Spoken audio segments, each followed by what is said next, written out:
Ration দুর্নীতি তদন্তে গিয়েছিলেন ইডি আধিকারিকেরা। তল্লাশি করতে গিয়ে সরবেড়িয়ে আক্রান্ত হন কেন্দ্রীয় গোয়েন্দা সংস্থার আধিকারিকেরা। এই ঘটনার পর তোলপাড় রাজনৈতিক মহল। এবার আরও নজিরবিহীন ঘটনা।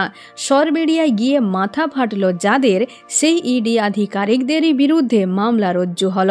নিখোঁজ শেখ শাহজাহানের পরিবারের অভিযোগের ভিত্তিতে মামলা রজ্জু হয়েছে। তৃণমূল নেতার পরিবারের দাবি, ইডি আধিকারিকদের কাছে কোনো সার্চ ওয়ারেন্ট ছিল না, তারপরও তারা তালা ভেঙে ঘরে ঢুকেছেন। এই অভিযোগের ভিত্তি করেই বসিরহাট জেলা পুলিশের পক্ষ থেকে মামলা রজ্জু করা হয়েছে। এর পাশাপাশি আরও 2টি এফআইআরও করা হয়েছে।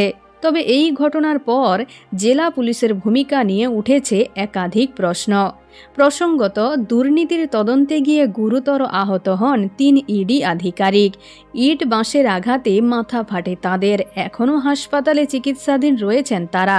ভাঙচুর করা হয় কেন্দ্রীয় বাহিনীর জওয়ানদের গাড়িটিও। জওয়ানরাও আহত হন। কার্যত ধুমধুমার পরিস্থিতি তৈরি হয়। তদন্তে নেমে যে সরকারি আধিকারিকেরা মার খেলেন, রক্তাক্ত হলেন, তাদের বিরুদ্ধেই মামলা হওয়ায় কার্যত প্রশ্নের মুখে স্থানীয় প্রশাসনের ভূমিকা।